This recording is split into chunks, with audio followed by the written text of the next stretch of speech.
এর বেলা শয়তানগুলো এসে সব তছনছ করে দিয়ে গেছে। এখনো ওদের কত বড় বড় পায়ের ছাপ এই কাদা মাটিতে। সবগুলো গাছ একেবারে মাটির সাথে মিশিয়ে দিয়ে গেছে, একটা লাউ ছেড়ে যায়নি। একটু খোঁজ খবর নিয়ে দেখো কে করলো। ঠিক আছে বুড়িমা, তুমি এখানে দাঁড়িয়ে তোমার বাগান দেখো, আমি চললাম।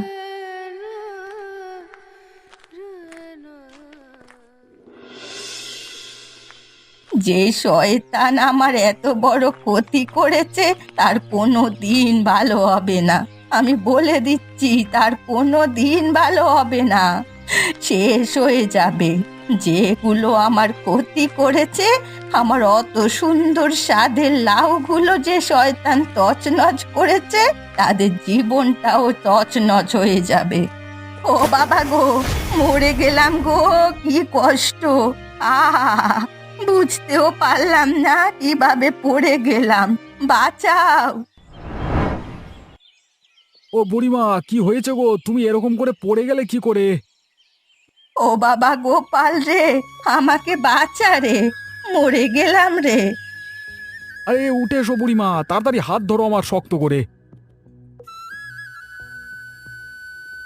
উফ, খুব কষ্ট হচ্ছে রে বাবা, দাঁড়াতে পারছি না। তুমি এই ভর সন্ধেবেলায় বাগানের মধ্যে দাঁড়িয়ে কি করছো?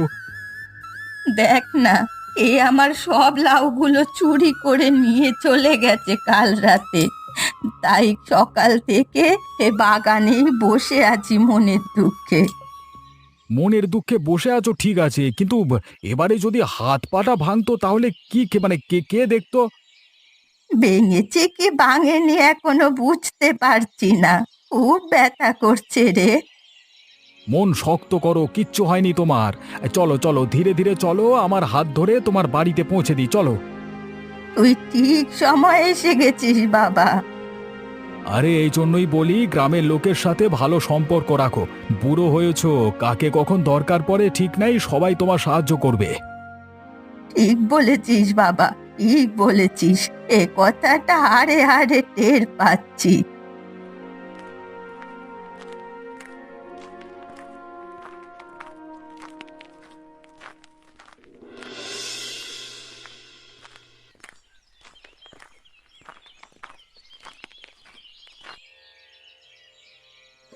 এই দেখো তোমার বাড়ি এসে গেছে, এবার আমি যাই।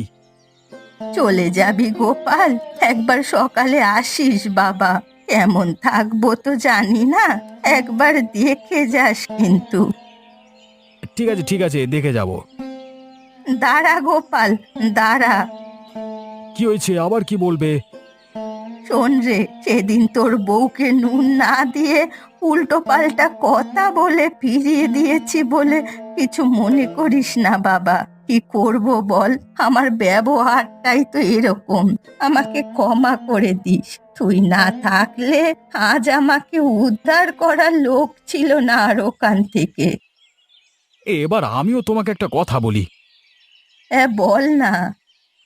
শোনো, টাকা পয়সা সম্পত্তি নিয়ে কেউ স্বর্গে যায় না, কিন্তু মানুষের মধ্যে যতদিন আছো ততদিন মানুষের সাথে মিলেমিশে থাকো, তাহলে দেখবে সেই জীবনটা সুখের কাটবে। সুখেই তো কাটাতে চাই, কিন্তু কেউ আমাকে পছন্দ করে না।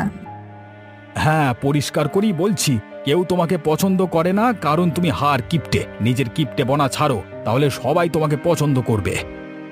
কি করে কি করব কিছুই তো বুঝতে পারছি না।